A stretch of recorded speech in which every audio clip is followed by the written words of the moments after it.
Finalmente nós chegamos no famoso texto de Paulo que ele diz que para a liberdade foi que Cristo nos libertou. Cristo nos liberta verdadeiramente da religiosidade e das regras e Cristo nos liberta verdadeiramente da vida de pecado. É sobre isso que nós vamos meditar hoje na nossa série de reflexões aos Gálatas.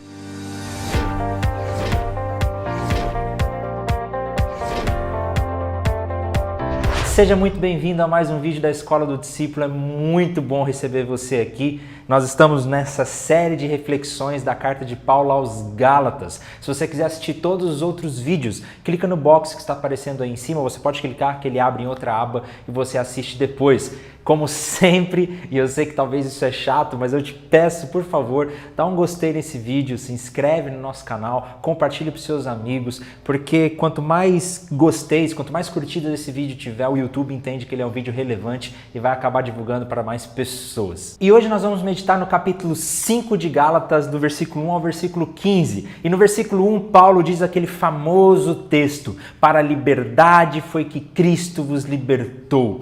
Nós estamos meditando em Gálatas há alguns vídeos e vimos que o principal motivo de Paulo ter escrito a carta foi para combater os falsos mestres que diziam que para que Deus nos aceite, para que Deus nos ame, era necessário algo mais, que simplesmente o sacrifício de Jesus na cruz não é suficiente e nós precisamos obedecer algumas regras. Eles estavam exigindo que aqueles cristãos se convertessem ao judaísmo e começassem a obedecer todas as leis do judaísmo, começando pela circuncisão. E Paulo está desde o capítulo 1 combatendo essa mensagem, dizendo que na verdade não, que a nossa salvação, a nossa aceitação foi conquistada por Jesus na cruz do Calvário. E Paulo começa o capítulo 5 dizendo: Cristo libertou vocês para vocês viverem em liberdade e agora vocês querem retornar à escravidão. E quando Paulo diz retornar, novamente vocês querem entrar na escravidão, ele está se referindo aos antigos deuses dos Gálatas, à religião pagã. E mais uma vez, como nós vimos no vídeo passado, Paulo está dizendo que viver uma religiosidade baseada nas regras e na justificação através das nossas obras é a mesma coisa de cometer idolatria numa falsa religião. Que o moralismo religioso ele escraviza tanto quanto aquele que não crê em Deus e está escravizado pelos pecados. Paulo então está dizendo aqui, olha, a salvação já foi conquistada na cruz, isso nós não perdemos, mas nós temos muita facilidade em perder a nossa liberdade, que mesmo depois de sendo libertos por Jesus, nós perdemos a nossa liberdade colocando um jugo sobre nós, é o que ele está dizendo no versículo 1, nós colocamos um jugo das regras, de ser aceitos por Deus através daquilo que nós fazemos. E Paulo continua dizendo que a justiça pelas obras escraviza, porque traz sobre nós ansiedade, insegurança,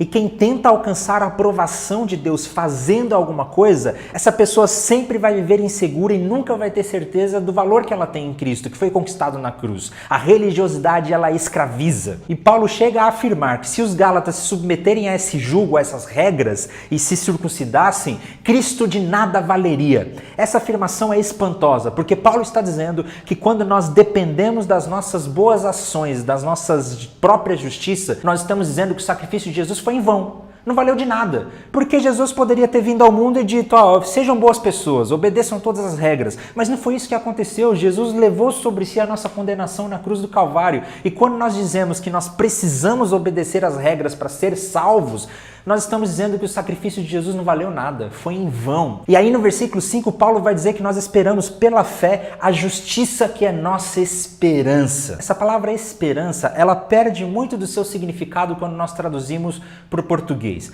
No grego é a palavra élpida, e quando nós dizemos esperança no português, ela traz um sentido de algo que a gente não tem certeza. Eu tenho esperança que amanhã chova, ou eu tenho esperança que esse ano termine muito bem. Nós esperamos algo que nós não sabemos com certeza. Mas nesse texto, a palavra no grego significa uma certeza absoluta. A esperança que Paulo está dizendo é que nós temos a plena certeza que a nossa justiça vem de Jesus Cristo na cruz, que ele colocou sobre nós. E quando ele usa a palavra justiça, é muito mais que ser uma boa pessoa. É que agora nós podemos nos apresentar diante de Deus com uma ficha limpa. Todos os nossos pecados foram pagos por Jesus na cruz. Paulo então continua seu raciocínio dizendo no versículo 6 que nem a circuncisão e nem a incircuncisão tem valor algum. O que ele está querendo dizer com isso? A circuncisão ela é uma lei judaica, que todos os homens deveriam cortar o prepúcio do pênis, simbolizando que aquela pessoa pertencia a Deus. O que Paulo está dizendo aqui é que nem a religião, nem a falta de religião valem nada.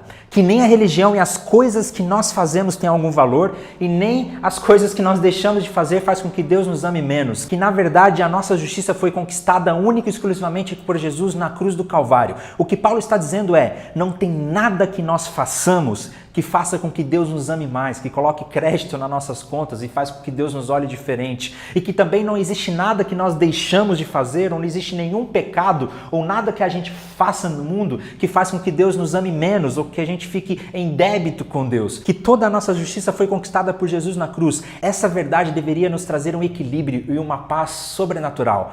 Porque nós temos uma paz em saber que eu não preciso conquistar o favor de Deus. Eu já sou amado por Ele, eu já fui salvo por Ele na cruz. E quando por acaso nós deslizamos ou cometemos algum pecado, eu não preciso ser assolado pela culpa, ou pela insegurança ou pela condenação. Eu posso simplesmente me levantar novamente na certeza de que eu já fui aceito e perdoado e continuar a minha caminhada de santificação, de me parecer mais com Jesus. É isso que Paulo diz no versículo 6, nem a circuncisão nem a incircuncisão, mas a fé que atua através do amor. Quando nós descobrimos que fomos salvos pela graça, isso brota em nosso coração um amor verdadeiro. E o amor verdadeiro que transborda faz com que a gente ame a Deus e obedeça a Deus. E eu começo a viver um relacionamento de amor com Deus simplesmente por quem Ele é e não por causa das coisas que eu faço ou por medo de ir para o inferno ou de ser condenado por Ele. E agora lá no versículo 13, Paulo vai para o outro extremo. Ele vai dizer que nós não podemos também abusar da nossa liberdade. Desde o primeiro capítulo de Gálatas, Paulo vem nos dizendo que é muito fácil nós perdermos a nossa liberdade para a religião.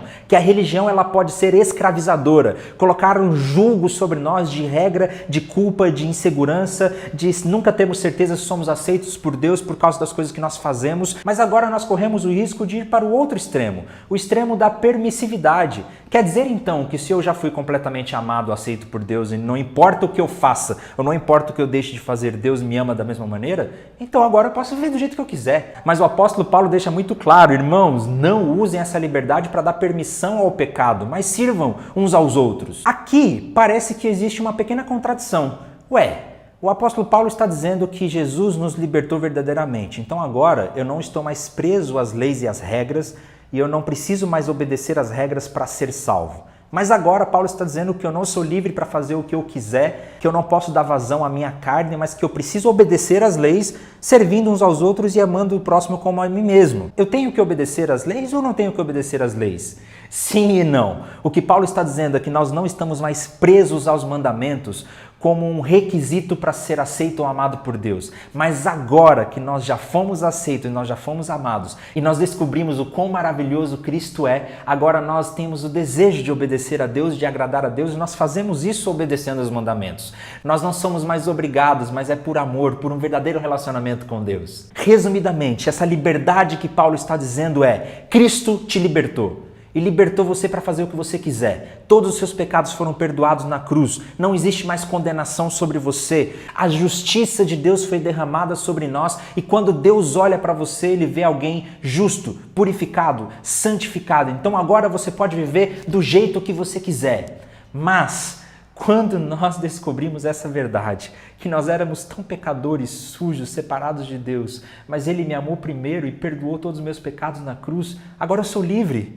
Mas quando eu descubro que eu sou livre dessa maneira e que eu não tenho mais culpa sobre mim, eu me pergunto, então, o que eu posso fazer para agradar esse Jesus? Agora eu quero me parecer com Ele, agora eu quero viver um relacionamento genuíno. Então nós começamos a servir uns aos outros, a amar uns aos outros, o nosso caráter começa a ser transformado e nós buscamos nos parecer cada vez mais com Jesus, obedecendo às leis, obedecendo os mandamentos, mas não por medo, por culpa, por insegurança, mas porque nós fomos amados primeiro. Nós nos descobrimos apaixonados por Deus e quando nós estamos apaixonados por alguém, nós fazemos de tudo para agradar aquele alguém sem esperar nada em troca, simplesmente porque nós amamos. O Evangelho nos liberta verdadeiramente. Quando eu descubro que eu fui liberto por Jesus, o meu maior desejo é me parecer com Jesus, é ter um relacionamento verdadeiro e genuíno com Ele. Então agora eu busco me parecer com Ele através dos mandamentos. E nos próximos versículos, no próximo vídeo, o apóstolo Paulo vai dizer exatamente isso.